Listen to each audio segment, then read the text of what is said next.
যারা আলেম উলামা তারা হচ্ছে আল্লাহর নবীর উত্তরসূরি, কিন্তু সেই আলেমদের আজকে আমাদের সমাজে মর্যাদা কম না বেশি? কথা বলেন। আজকে আমাদের সমাজে আলেমদের কি কোনো মর্যাদা দেওয়া হয়? আজকে আমাদের সমাজে কোনো আলেমদের মর্যাদা দেওয়া হয় না, আমরা সে আলেমের কথাও পর্যন্ত নেই না। কিন্তু আল্লাহর নবী সাল্লাল্লাহু আলাইহি ওয়াসাল্লাম বলে গেছেন, ও পৃথিবীর মানুষেরা, তোমরা যদি আমি নবী আমাকে ভালোবাসতে চাও তাহলে তোমরা আগে আল উলামা ওয়ারাসাতুল আম্বিয়া, তোমরা আলেমদেরকে ভালোবাসো। কাদেরকে ভালোবাসো? আলেমদেরকে ভালোবাসো। যদি তোমরা আলেমদেরকে ভালোবাসতে পারো তাহলে তোমরা আমাকে ভালোবাসতে পারবা, আর যদি তোমরা আমাকে ভালোবাসতে পারো তাহলে তোমরা আল্লাহকে ভালোবাসতে পারবা এবং আল্লাহর জান্নাতে তোমরা বিনা হিসাবে চলে যাবে। বলুন না সুবহানাল্লাহ। সেই নবী রেখে গেছেন শুধুমাত্র আমাদের জন্য কোরআন, আর রেখে গেছেন হাদিস। সেই নবীর হাদিস থেকে একটা হাদিস আমি বর্ণনা করে আমার বক্তব্য শেষ করব, টাইম অল্প হয়ে গেছে। আমি একটা কোরআনের একটা সূরা তেলাওয়াত করছিলাম, এই সূরা তাফসীর বলার মতো সময় আমার কে নাই। আল্লাহর নবীর একজন সাহাবী হযরতে মাসউদ রাদিয়াল্লাহু তাআলা আনহু একদিন আল্লাহর নবীর কাছে এসে জিজ্ঞাসা করতেছেন, ইয়া রাসূলুল্লাহ, ইয়া হাবিবাল্লাহ, এই দুনিয়ার মধ্যে সর্বোত্তম কাজ আপনি যদি আমাকে বলে দিতেন তাহলে সেই সর্বোত্তম ভালো কাজটা করে আমি আল্লাহ তাআলার জান্নাতে যাইতে পারতাম। বলুন না সুবহানাল্লাহ। আল্লাহর নবী সেদিন বলছিলেন, ওগো মাসউদ, তুমি যে দুনিয়ার মধ্যে সবথেকে ভালো কাজ করে আল্লাহর জান্নাতে যাইতে চাইছো, এই সবথেকে ভালো কাজ তো একটা নয়, এই সবথেকে ভালো কাজ তো অনেক আছে। তার মধ্যে আমি 3টা পয়েন্ট বলবো। কয়টা? সকালে বলুন কয়টা? এই 3টা পয়েন্ট ওগো মাসউদ তুমি যদি ঠিক মতো আদায় করতে পারো, এই 3টা পয়েন্ট যদি তুমি অনুসরণ করতে পারো তাহলে তুমি বিনা হিসাবে আল্লাহ তাআলার জান্নাতে চলে যাইতে পারবা। বলুন না সুবহানাল্লাহ। আল্লাহর নবী সাহাবী হযরতে মাসউদ রাদিয়াল্লাহু তাআলা আনহু বললেন, ইয়া রাসূলুল্লাহ, ইয়া হাবিবাল্লাহ, আপনি বলে দেন সেই পয়েন্টগুলো, সেই ভালো কাজগুলো কি কি, আপনি আমাকে একটু বলে দেন। বিশ্বনবী সাল্লাল্লাহু আলাইহি ওয়াসাল্লাম সেদিন বলছিলেন, ওগো মাসউদ, এই দুনিয়ার মধ্যে সর্বোত্তম ভালো কাজ হচ্ছে, সবথেকে ভালো কাজ, যে কাজটা করলে আল্লাহ তাআলা খুশি হয়, সেই কাজটা হলো 1 নম্বরে নামাজ। কি বলেন? 1 নম্বরে নামাজ। যদি সর্বদা সব সময় তোমাকে যে 5 ওয়াক্ত নামাজ আল্লাহ তাআলা বিধান করে দিয়েছেন, এই 5 ওয়াক্ত নামাজ যদি তুমি সময় মতো আদায় করতে পারো, ওগো মাসউদ, তুমি কবরেও আযাব পাবা না, হাসরের দিনেও আযাব পাবা না, বিনা হিসাবে তুমি আল্লাহ তাআলার জান্নাতে চলে যাইতে পারবা। বলুন না সুবহানাল্লাহ। আল্লাহর নবী সাহাবী এরপরে হযরতে মাসউদ রাদিয়াল্লাহু তাআলা আনহুকে বললেন, ওগো মাসউদ, 2 নম্বর ভালো কাজ হলো এই পৃথিবীর জমিনে যদি তুমি ভালো কাজ করতে চাও, 2 নম্বর ভালো কাজ হলো তোমার পিতামাতার সাথে তুমি ভালো ব্যবহার করো। কি করো? পিতামাতার সাথে তুমি ভালো ব্যবহার করো। কিন্তু আমাদের সমাজে আজকে পিতামাতারা অনেক অবহেলিত, অপমানিত, লাঞ্ছিত, বঞ্চিত, আছে না নাই? কথা বলেন, আছে না নাই? আজকে আমাদের সমাজে পিতামাতাদের কোনো সম্মান দেওয়া হয় না, পিতামাতাদের কোনো মায়া মহব্বত করা হয় না, ভালোবাসা হয় না। পিতামাতা যদি একটু বৃদ্ধ হয়ে যায় তাদেরকে আমরা যে বৃদ্ধাশ্রমে রেখে আসি। কথা বলেন ঠিক কিনা? ও দুনিয়ার মানুষ, তুমি যতই আমল করো না কেন, যত ইবাদত বন্দেগী করো না কেন, তোমার কোনো ইবাদত বন্দেগী কাজে লাগবে না যদি তুমি পিতামাতার সাথে খারাপ ব্যবহার করো। আজকে আমাদের সমাজটা এমন হয়ে গেছে, পিতামাতা বেঁচে থাকতে তার একটা পছন্দের জিনিস আমরা দিতে জানি না, কিন্তু যখন পিতামাতা মারা যায় খুব কান্নাকাটি করি আর 40-50 ডেক খিচুড়ি দিয়ে পিতামাতাকে বিদায় দেয়। কথা বলেন ঠিক কিনা? ও দুনিয়ার মানুষেরা, তুমি যদি পিতামাতাকে ভালোবাসতে পারো তাহলে আল্লাহর নবী বলেন, ওই পিতামাতাকে ভালোবাসার কারণে আল্লাহ পাক রব্বুল আলামিন তোমাকে বিনা হিসাবে জান্নাতে দিতে পারে কি পারে নাই? কথা বলেন, পারে কি পারে না? কিন্তু আমাদের সমাজে আজকে পিতামাতারা লাঞ্ছিত। আপনি যত ইবাদত বন্দেগী করেন না কেন, পিতামাতা যদি আপনার উপরে একটুখানি অসন্তুষ্ট হয়ে যায় তাহলে আপনার সকল আমলগুলো বরবাদ হয়ে যাবে। বলুন না নাউজুবিল্লাহ। আল্লাহর নবীর একজন সাহাবী ছিল, নাম ছিল তার হযরতে আলকামা রাদিয়াল্লাহু তাআলা আনহু। এই সাহাবী আল্লাহর নবীর অনেক দিক থেকে উপকার করত, অনেক দিক থেকে সহযোগিতা করত। ইসলামে এত এত সহযোগিতা করছে, এই সাহাবীর বলে কোনো তুলনা নাই। বলুন না সুবহানাল্লাহ। এই আলকামা রাদিয়াল্লাহু তাআলা আনহু সর্বদা সব সময় বেশিরভাগ সময়টা আল্লাহর নবীর সাথে থাকতেন। কিন্তু হঠাৎ করে এমন একটা সময় আসলো, এই আলকামা রাদিয়াল্লাহু তাআলা আনহুকে বিশ্ব নবী আর তার পাশে পাচ্ছেন না। বিশ্ব নবী সাল্লাল্লাহু আলাইহি ওয়াসাল্লাম ভাবলেন, আমার আলকামার কি হয়ে গেল? আমার আলকামা তো সব সময় আমার পাশেই থাকে, কিন্তু আজকে কেন আমার পাশে নাই? আজকে কেন আমার সাথে নাই? আল্লাহর নবী সাল্লাল্লাহু আলাইহি ওয়াসাল্লাম তিনজন সাহাবী, হযরতে বিলাল, হযরতে সালমান ফারসি সহ আরেকজন সাহাবীকে পাঠাইলেন আলকামার বাড়িতে। আলকামার বাড়িতে যখন তিনজন সাহাবী চলে গেলেন, তিনজন সাহাবী যাওয়ার পরে বিলাল রাদিয়াল্লাহু তাআলা আনহু যে দেখেন আলকামা মৃত্যুর শয্যায় পড়ে আছে, মর্মাহত অবস্থায়, মৃত্যুর শয্যায় একেবারে মর ভাব, মরে যাবে এমন একটা অবস্থা। বিলাল রাদিয়াল্লাহু তাআলা আনহু তৎক্ষণিক সময় আলকামা রাদিয়াল্লাহু তাআলা আনহুকে ঈমানি কালিমা পড়াতে শুরু করলেন, লা ইলাহা ইল্লাল্লাহু মুহাম্মাদুর রাসূলুল্লাহ। কিন্তু এই বাক্যটা সকলের মুখ দিয়ে বাইর হলেও আলকামার মুখ দিয়ে বাইর হয় না। বলুন না নাউজুবিল্লাহ। হযরত আলকামা রাদিয়াল্লাহু তাআলা আনহু ঈমানি কালিমা পড়তে পারে না।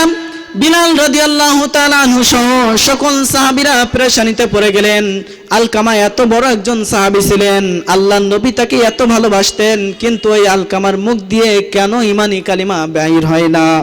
হযরত বিলাল রাদিয়াল্লাহু তাআলা আনহু দৌড়ে ছুটে গেলেন বিশ্বনবীর দরবারে। বিশ্বনবী সাল্লাল্লাহু আলাইহি ওয়াসাল্লামকে যে বললেন, ইয়া রাসূলুল্লাহ, ইয়া হাবিবাল্লাহ, আপনার সাহাবী আলকামা আমরা যে দেখি অনেক অসুস্থ, মর্ম অবস্থায় পড়ে আছে, মৃত্যুর কোলে ঢলে পড়ছে। আমরা তাকে ঈমানি কালিমা পড়ানোর জন্য এত চেষ্টা করলাম, সকল সাহাবীর মুখ দিয়ে কালিমা বাত্য হয়, কিন্তু আলকামার মুখ দিয়ে ঈমানি কালিমা বাত্য হয় না। বিশ্বনবী সাল্লাল্লাহু আলাইহি ওয়াসাল্লাম বললেন, ওগো বিলাল, আলকামা কেন তার মুখ দিয়ে ঈমানি কালিমা বাত্য করতে পারে না? ওর পরিবারে কে কে বেঁচে আছে সকলকে একটু আমার দরবারে ডাকো। হযরতে বিলাল রাদিয়াল্লাহু তাআলা আনহু দৌড়াইতে দৌড়াইতে চলে গেলেন আলকামার বাড়িতে। আলকামার বাড়িতে যখন যে দেখেন তার মা, শুধু বৃদ্ধা মা আছে, আর তার বৃদ্ধা বাবা বেঁচে নাই, তার বৃদ্ধা বাবা মারা গেছে। আলকামা রাদিয়াল্লাহু তাআলা আনহুর শুধু বৃদ্ধা মা আছে। আল্লাহর নবী বিশ্ব নবী সাল্লাল্লাহু আলাইহি ওয়াসাল্লাম বিলালকে হুকুম দিলেন, ওগো বিলাল, ওই বৃদ্ধা মাটাকে আমার দরবারে ডেকে নিয়ে আসো। বিলাল রাদিয়াল্লাহু তাআলা আনহু বিশ্ব নবীর হুকুম অনুযায়ী আলকামা রাদিয়াল্লাহু তাআলা আনহুর বৃদ্ধা ওই মাটাকে বিশ্ব নবীর দরবারে ডেকে নিয়ে আসলেন। বিশ্ব নবীর দরবারে যখনই ডেকে নিয়ে আসলেন, বিশ্বনবী সাল্লাল্লাহু আলাইহি ওয়াসাল্লাম আলকামা রাদিয়াল্লাহু তাআলা আনহুর মাকে জিজ্ঞাসা করলেন, ওগো আলকামার মা, তুমি বলো তোমার সন্তান আলকামা এই পৃথিবীর জমিনে কেমন মানুষ ছিল? কেমন মানুষ ছিল? আলোচনা কি খেয়াল করতেছেন?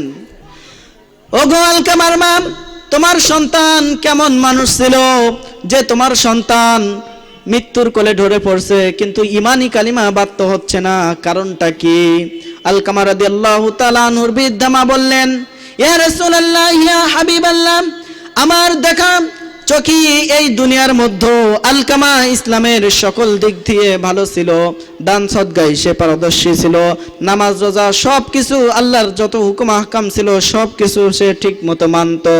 বিশ্বনবী সাল্লাল্লাহু আলাইহি ওয়াসাল্লাম আবার জিজ্ঞাসা করলেন, ওগো আলকামার মা, তাহলে তোমার সন্তান কেন কালিমা পড়তে পারে না? তুমি এবারে বলো তোমার সন্তানের সাথে তোমার আলাপ ব্যবহারটা কেমন ছিল? তোমার সন্তানের সাথে তোমার মূল্যমান্য কেমন ছিল? তোমার সন্তানের সাথে তোমার সম্পর্কটা কেমন ছিল একটু বলো। আলকামার মা তখন ওই তার মুখটা অন্যদিকে ফিরায় নিলেন। বিশ্বনবী সাল্লাল্লাহু আলাইহি ওয়াসাল্লামের আর বুঝতে কিছু বাকি রইল না। বিশ্বনবী বুঝে গেলেন আলকামা তার মায়ের সাথে খারাপ ব্যবহার করছে, যার কারণে তার মা তার মুখটা ফিরায় নিয়েছে। আলকামা রাদিয়াল্লাহু তাআলা আনহুর মাকে বিশ্বনবী বলেন, ওগো আলকামার মা, আমি বুঝতে পেরেছি তোমার সন্তান তোমাকে ভালো ব্যবহার করতো না, আজকে সে মৃত্যুর শয্যায় পড়ে আছে, তুমি তাকে মাফ করে দাও। আলকামা রাদিয়াল্লাহু তাআলা আনহুর মা তাকে মাফ করতে রাজি হলো না। বিশ্বনবী সাল্লাল্লাহু আলাইহি ওয়াসাল্লাম এবারে বললেন, ওগো আলকামার মা, আলকামা তোমার সাথে কি এমন ব্যবহার করছে যে কারণে আজকে তুমি আলকামাকে মাফ করতেছো না? আলকামা রাদিয়াল্লাহু তাআলা আনহুর মা তখন বললেন, ইয়া রাসূলুল্লাহ, ইয়া হাবিবাল্লাহ, আমার সন্তান আলকামা এই পৃথিবীর বুকে সবথেকে ভালো একজন মানুষ ছিল, কিন্তু আমার আলকামা আমার থেকে তার স্ত্রীর কথাই বেশি প্রাধান্য দিত। কি করত? আমার থেকে তার স্ত্রীর কথাই বেশি প্রাধান্য দিত। আমি যে কথাগুলো বলতাম এই কথাগুলো সে গুরুত্ব সহকারে নিত না, আমাকে সে খারাপ মনে করত। এজন্য আমি আলকামার উপরে অসন্তুষ্ট হয়ে আছি। বিশ্বনবী সাল্লাল্লাহু আলাইহি ওয়াসাল্লাম বুঝতে পারলেন, আলকামার মাকে বললেন, ওগো আলকামার মা, যা হয়ে গেছে মাফ করে দাও। আলকামার মা মাফ করতে রাজি হয় না। বিশ্বনবী সাল্লাল্লাহু আলাইহি ওয়াসাল্লাম বললেন, বিলালকে অনুমতি দিলেন, ওগো বিলাল, আশপাশ থেকে কিছু কাঠ সংগ্রহ করো, শুকনা কাঠ, আর আলকামাকে এখানে নিয়ে আসো, কারণ আলকামাকে আমি জীবিত অবস্থায় জ্বলন্ত আগুনে পোড়াতে চাই। বলুন না নাউজুবিল্লাহ। আলকামার মার দুই চোখ দিয়ে ঝরঝর করে পানি পড়ছে। আলকামার মা বিশ্বনবীকে ডেকে বলছে, ইয়া রাসূলুল্লাহ, ইয়া হাবিবাল্লাহ, আপনি যদি আমার সামনে আমার সন্তানকে জীবিত অবস্থায় জ্বলন্ত আগুনে পোড়ান, আমি তো এটা কখনো সহ্য করতে, কথা বলেন, সহ্য করতে পারবে? কোনো মাই তো পারবে না। কোনো মা যত বড় নিষ্ঠুর হোক না কেন, সে কখনো তার সামনে তার সন্তানকে এরকম পোড়াতে কখনো দেখতে পারবে?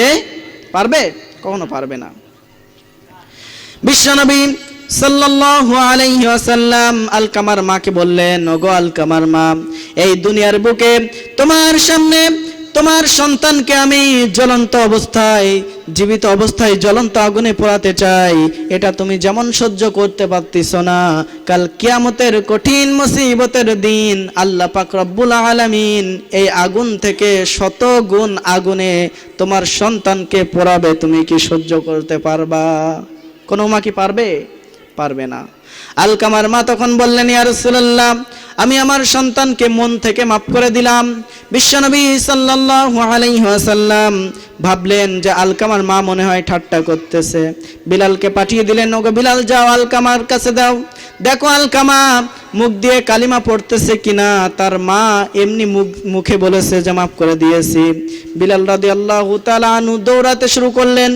দৌড়াইতে যখনই আলকামার বাড়ি যাব ভাব, কিছু দূর আগের থেকে জোরে ইমানি কালিমা শুনতে পারলেন। আলকামার মুখ দিয়ে বাহির হচ্ছে, লা ইলাহা ইল্লাল্লাহু মুহাম্মাদুর রাসূলুল্লাহ সাল্লাল্লাহু আলাইহি ওয়াসাল্লাম।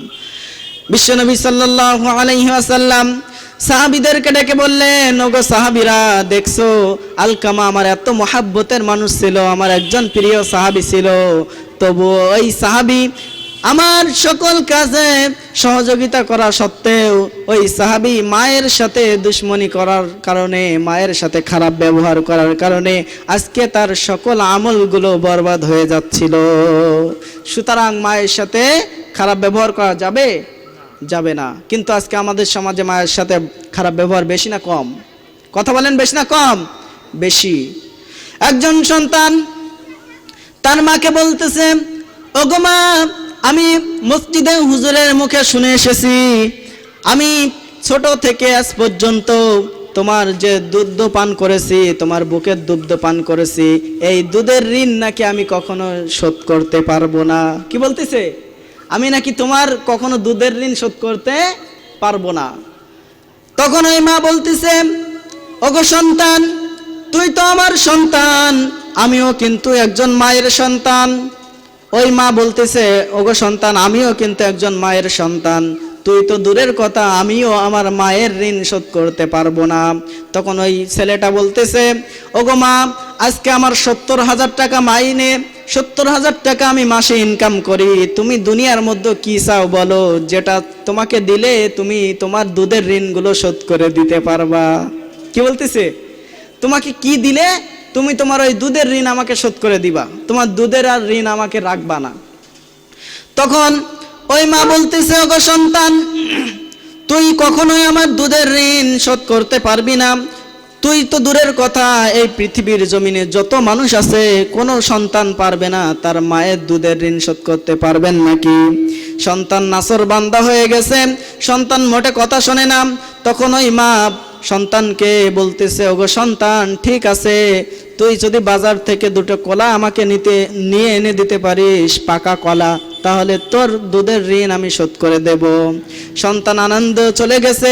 সন্তান মনে করতেছে যে এই পৃথিবীর জমিনে কোটি কোটি টাকা ধন দৌলত আছে, অনেক কিছু আছে, আমার মা কোনো কিছু চাইলো না, শুধুমাত্র 10 টাকা দামের 2টা কলা আমাকে নিয়ে দিতে বলল।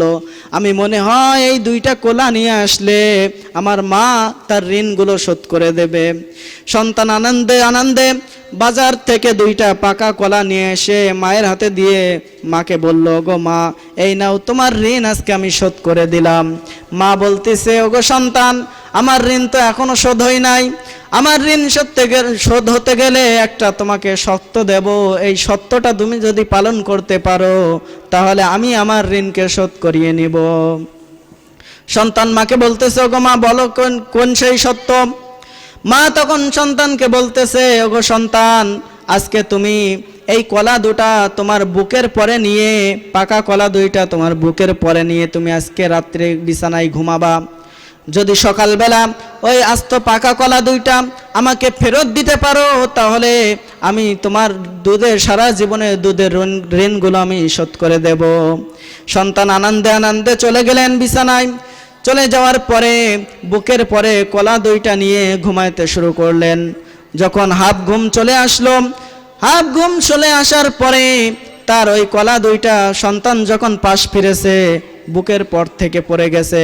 যখন অন্য সাইডে আবার একটা পাশ ফিরেছে, তখন ওই কলা 2টা পিঠের তলায় যে চেপটি হয়ে গেছে। কি হয়ে গেছে? চেপটি হয়ে গেছে। সকালবেলা এসে মায়ের হাতে যখন ওই চেপটি কলা 2টা দিচ্ছে, মা তখন বলতেছে, ওগো সন্তান, আমি তোমার কাছে চাইছিলাম এই পাকা কলা 2টা যদি তুমি আস্ত দিতে পারো তাহলে তোমার দুধের ঋণ আমি শোধ করে দেব, কিন্তু তুমি একটা রাত এই পাকা কলা 2টা আস্ত অবস্থায় আমাকে দিতে পারলা না। তুমি একবার ভেবে দেখো, আমি একটা নাই, 2টা নাই, 4টা 5টা বছর তোমাকে এইভাবে করে আমার বুকের পরে নিয়ে তোমাকে আমি ঘুমাইছি। আমি ওই মা কিভাবে তোমাকে বুকের পরে নিলাম তুমি একটু ভেবে দেখো। সুতরাং মায়ের ঋণ কখনো শোধ করা যাবে? কখনো শোধ করা যাবে না। সেই মা বাবার সাথে আজকে আমরা ভালো ব্যবহার করি না, সেই মা বাবার সাথে আজকে আমরা আমাদের সম্পর্কটা খারাপ করে ফেলছি, মা বাবাকে আজকে আমরা সম্মান দেই না। আল্লাহ পাক রব্বুল আলামিন তার রাসূলের মুখ দিয়ে বাধ্য করিয়েছেন, এই পৃথিবীর জমিনে যদি কোনো আমি আল্লাহ তাআলার পরে যদি আর কারোর সিজদা দেওয়ার নিয়ম থাকতো কারোর পায়ের নিচে, তাহলে সন্তান তার মাকে সিজদা দিতে পারত, কারণ মায়ের ঋণ কখনো শোধ করা সম্ভব না। সুতরাং আমরা মা বাবার সাথে কেউ খারাপ ব্যবহার করব না। এখানে তো সবার প্রায় মা মারা গেছে আমার দেখে মনে হচ্ছে, তাই না বলেন? কিন্তু আজকে যুবকরা যাদেরকে বলা দরকার তারা আজকে এখানে আসি নাই। সুতরাং আমরা কখনো যাদের মা বাবা বেঁচে আছে তারা কখনো মা বাবার সাথে খারাপ ব্যবহার করবেন না, কারণ আজকে মা বাবার দোয়ায় আজকে আমি আপনাদের সামনে কথা বলতে পারতেছি। আজকে আপনি মা বাবার দোয়ায় এত বড় বড় টাকার মালিক হয়েছেন, সেই মা বাবাকে কখনো বদদুয়া দিবেন না, সেই মা বাবাকে কখনো অসন্তুষ্ট করবেন না। সুতরাং মা বাবার সাথে ভালো ব্যবহার করবেন। কারা কারা 2 হাত তুলে একটু আল্লাহকে দেখান তো। নারায়ে তাকবীর, নারায়ে তাকবীর, হাত নামান। তাহলে হযরত মাসউদ রাদিয়াল্লাহু তাআলা আনহুর কথায় বিশ্বনবী সাল্লাল্লাহু আলাইহি সাল্লাম বলছিলেন 3টা জিনিস এই পৃথিবীর মধ্যে সর্বোত্তম কাজ। মনে আছে আপনাদের? মনে আছে? 1 নম্বরে কি বলছিলাম? সময় মতো নামাজ আদায় করা। 2 নম্বরে পিতামাতার সাথে ভালো ব্যবহার করা। বিশ্বনবী সাল্লাল্লাহু আলাইহি ওয়াসাল্লামের কাছে মাসউদ রাদিয়াল্লাহু তাআলা আনহু আবার জিজ্ঞাসা করতেছেন, ইয়া রাসূলুল্লাহ, ইয়া হাবিবাল্লাহ, আপনি তো 2টা পয়েন্ট বললেন, 3 নম্বর পয়েন্টটা আপনি আমাকে একটু জানিয়ে দিন, যে কাজটা করলে আমি এই দুনিয়ার মধ্যে সর্বোত্তম কাজ করতে পারবো এবং আল্লাহ তাআলার জান্নাতে আমি বিনা হিসাবে যাইতে পারবো। বিশ্বনবী সাল্লাল্লাহু আলাইহি ওয়াসাল্লাম সেদিন বলছিলেন, ওগো মাসুদ, এই দুনিয়ার মধ্যে যদি তুমি ভালো কাজ করতে চাও, 3 নম্বর কাজ হলো তুমি সর্বদা সব সময় একজনের জন্য, তিনি হচ্ছে আল্লাহ। আল্লাহর জন্য যদি তুমি এই পৃথিবীর জমিনে জিহাদ করতে পারো, তাহলে ওর মতো ভালো কাজ এই পৃথিবীর মধ্যে আর নাই। কিন্তু আজকে আমাদের সমাজে একজন মুসলমান যদি মার খায়, আমরা চুপ করে দাঁড়ায় দাঁড়ায় সেই মারটা দেখি, কিন্তু আমরা তার জন্য কোনো প্রতিবাদ করতে পারি না। কথা বলেন ঠিক না? আজকে আমরা আল্লাহর পক্ষে জিহাদ করতে পারি না। আজকে আমাদের নবীকে নিয়ে কটূক্তি করা হয়, আমরা কোনো রকম জিহাদ করি না। আজকে আমরা আমাদের আল্লাহকে অসম্মান করা হয়, আজকে আমরা আল্লাহর সেই অসম্মান চুপ করে দাঁড়াই দাঁড়াই দেখি, কিন্তু কোনো রকম প্রতিবাদ আমরা করতে পারি না। বিশ্বনবী সাল্লাল্লাহু আলাইহি ওয়াসাল্লাম যখন সাহাবীদেরকে বলতেন, ওগো সাহাবীরা, তোমরা শোনো, এই পৃথিবীর জমিনে যদি তোমরা ভালো কাজ করতে চাও, আল্লাহর রাস্তায় জিহাদ করো। আল্লাহর রাস্তায় জিহাদ করার জন্য প্রত্যেকটা সাহাবী এইভাবে করে সব সময় তৈরি থাকতেন, কখন আল্লাহর নবী জিহাদের ডাক দিবে। একবার হযরতে সাদ রাদিয়াল্লাহু তাআলা আনহু বিশ্ব নবীর দরবারে এসে কাঁদতেছেন। বিশ্বনবী সাল্লাল্লাহু আলাইহি ওয়াসাল্লাম হযরতে সাদ রাদিয়াল্লাহু তাআলা আনহুকে জিজ্ঞাসা করলেন, ওগো সাদ, তুমি কেন কাঁদতেছো? তোমার কি হয়েছে বলো। হযরতে সাদ রাদিয়াল্লাহু তাআলা আনহু বিশ্বনবীকে বলতেছেন, ইয়া রাসূলুল্লাহ, ইয়া হাবিবাল্লাহ, এই পৃথিবীর জমিনে আমি অনেক দিন ধরে কাফের ছিলাম, মুশরিক ছিলাম। আমি আপনার হাতে কালিমা পড়ে ইসলাম গ্রহণ করেছি, দীর্ঘ 8টি মাস হয়ে গেল। ইয়া রাসূলুল্লাহ, এই 8টি মাসের মধ্যে আপনি আপনার মুখ দিয়ে বাধ্য হওয়া সকল ইবাদত বন্দেগী, সকল সুন্নাতগুলো আমি মেনে চলেছি, কিন্তু এই পর্যন্ত একটি সুন্নাত এখন আমার দ্বারাই হয় নাই। এই সুন্নাতটার নাম হচ্ছে বিবাহ। কি বলেন? বিয়ে। হযরতে সাদ রাদিয়াল্লাহু তাআলা আনহু বলছেন, ইয়া রাসূলুল্লাহ, আজ পর্যন্ত আমি এখনো বিয়ে করতে পারি নাই, আমার এতটা বয়স হয়ে গেল, আজকে আমি এখনো বিয়ে করতে পারি নাই, কারণ বিয়ে করাও তো একটা সুন্নাত। আমি এই সুন্নাতটা এখনো মানতে পারি নাই, কারণ এই মদিনার বুকে আমি যে ঘরেই যাই না কেন, আমি দেখতে কালো বলে, আমি গরিব বলে আমার কোনো ঘর থেকে মেয়ে দেয় না, আমার কোনো ঘর থেকে পাত্রী দেয় না। বিশ্বনবী সাল্লাল্লাহু আলাইহি ওয়াসাল্লাম বললেন, ওগো সাদ, তুমি চিন্তা করো না, টেনশন করো না, এই মদিনার বুকে যতগুলান সুন্দরী নারী আছে, যুবতী নারী আছে, এই যুবতী নারীদের মধ্যে একটা অন্যতম নারী হচ্ছে হযরতে আমর ইবনে ওয়াহাবের কন্যা। আমি বিশ্বনবী সাল্লাল্লাহু আলাইহি ওয়াসাল্লাম তোমার সাথে আমর ইবনে ওয়াহাবের কন্যার সাথে বিবাহ দিয়ে দিব, তুমি এখনই চলে যাও, আমর ইবনে ওয়াহাবের বাড়িতে যে এই ঘটনা বলো। হযরতে সাদ রাদিয়াল্লাহু তাআলা আনহু আমর ইবনে ওয়াহাবের বাড়িতে চলে গেলেন।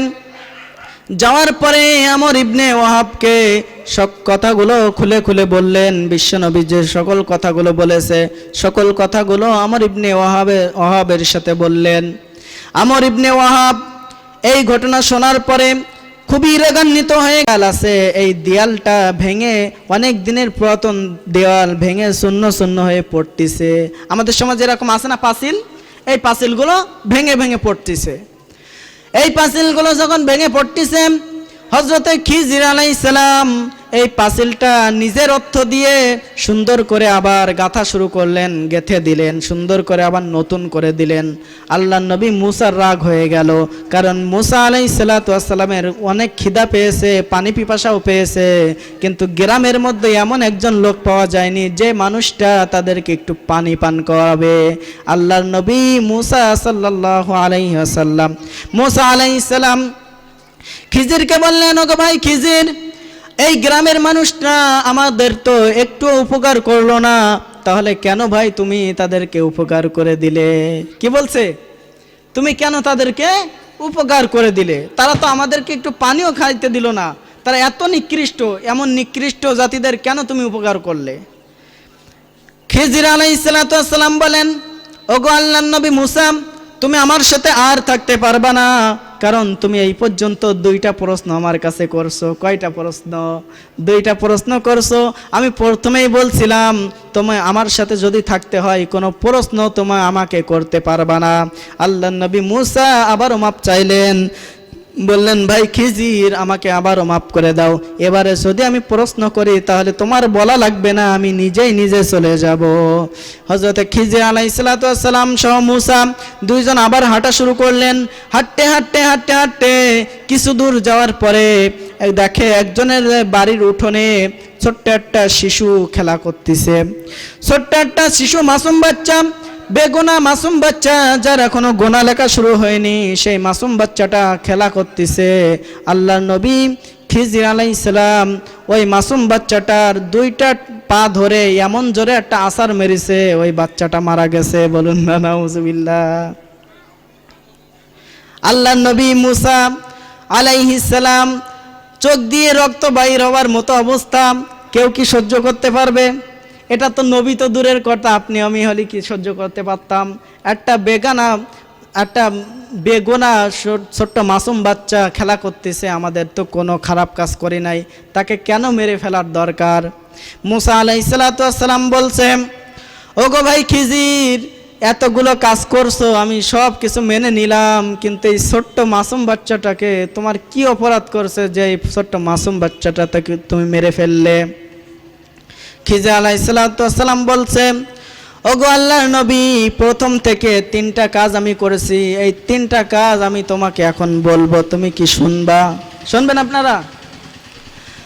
হযরত খিজির আলাইহিস সালাম বলছেন, ওগো আল্লাহর নবী, প্রথম যে নদীটা আমরা পার হয়েছিলাম, নদীটা পার হওয়ার পরে নৌকাটা আমি ছিদ্র করে দিয়েছিলাম, ছিদ্র করে পানিতে ডুবাই দিয়েছিলাম। এর কারণ হলো ওই দেশে একজন শাসক আছে, যে শাসক হচ্ছে জালিম শাসক। কি শাসক? জালিম শাসক। আজকে আমাদের সমাজে আছে না নাই? আমাদের সমাজে জালিম শাসক আছে না নাই? আপনাদের এখানে না, আমাদের দেশে আছে। যাই হোক, এই জালিম শাসক অন্যায়ভাবে অন্য দেশগুলো লুট করে, পাট করে, অন্য দেশগুলো দখল করে অন্যায়ভাবে।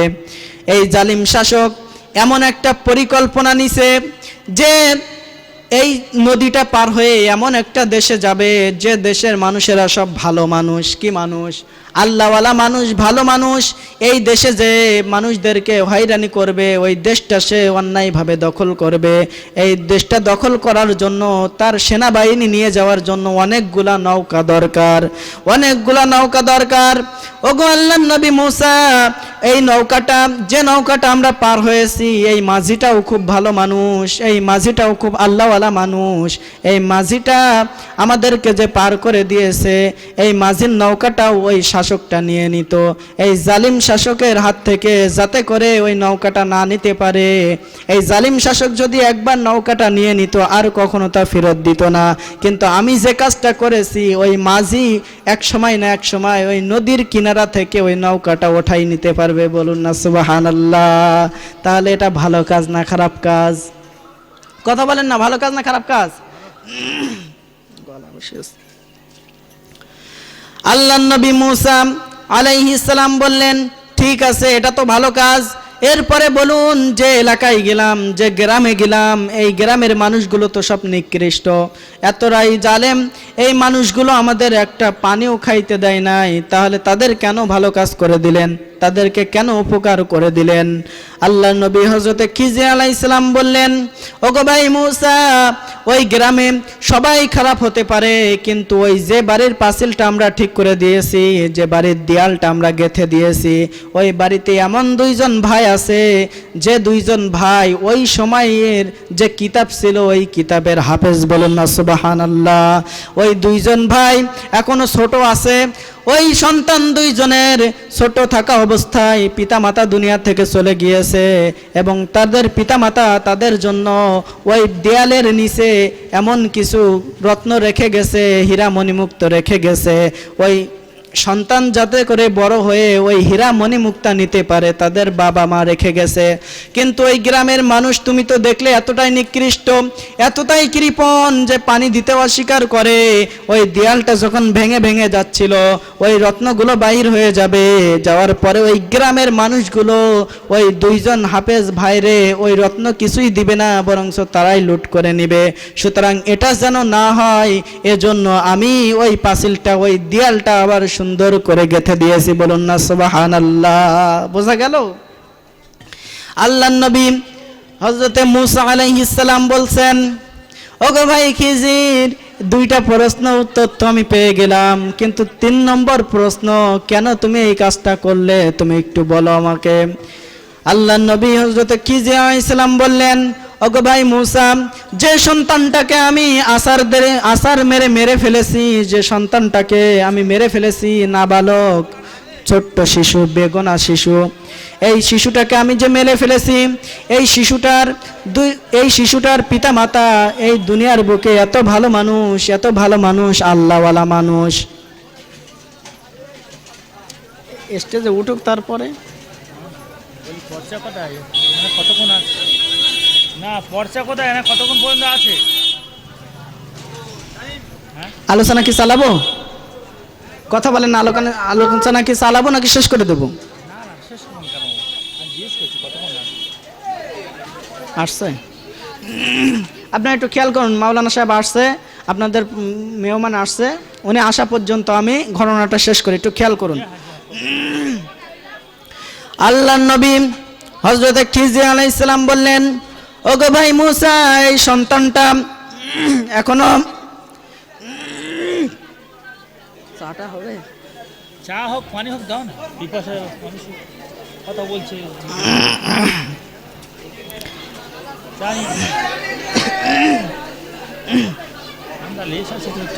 ঠান্ডা লেগে গেছে।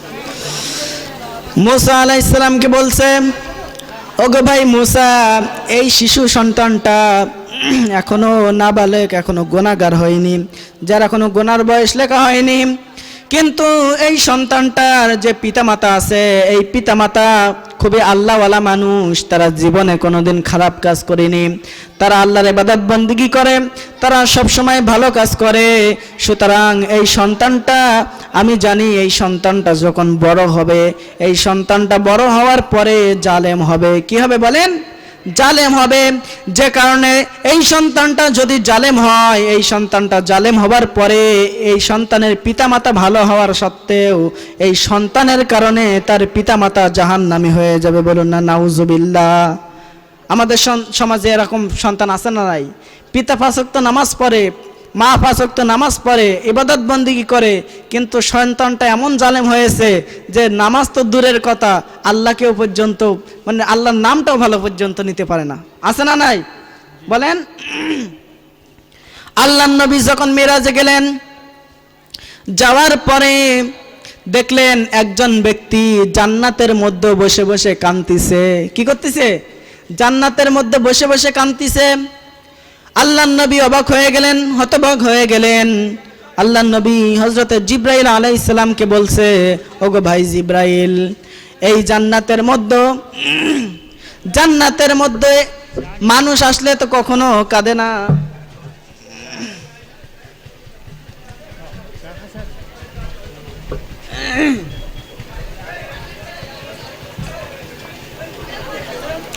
জান্নাত তো একটা শান্তির জায়গা, জান্নাতের মধ্যে তো কারোর অশান্তি হওয়ার কথা নাই, তাহলে এই লোকটা কেন জান্নাতের মধ্যে বসে বসে কাঁদতেছে?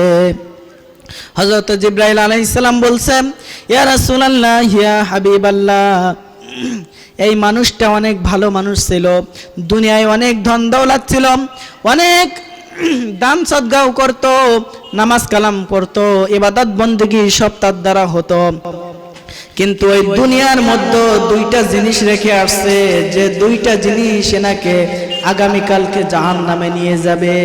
কোথায় নিয়ে যাবে? জাহান্নামে নিয়ে যাবে। এই 2টা জিনিসের 1 নম্বরে হচ্ছে দুনিয়ার মধ্যে সে প্রচুর ধন দৌলত রেখে আসছে। কি রেখে আসছে? আপনি যে এই দুনিয়ার মধ্যে ধন সম্পদ রেখে যাচ্ছেন আপনার সন্তানের জন্য, দেখুন একটু কি হয়। আল্লাহর নবীকে বলছে জিবরাইল, ওগো আল্লাহর নবী,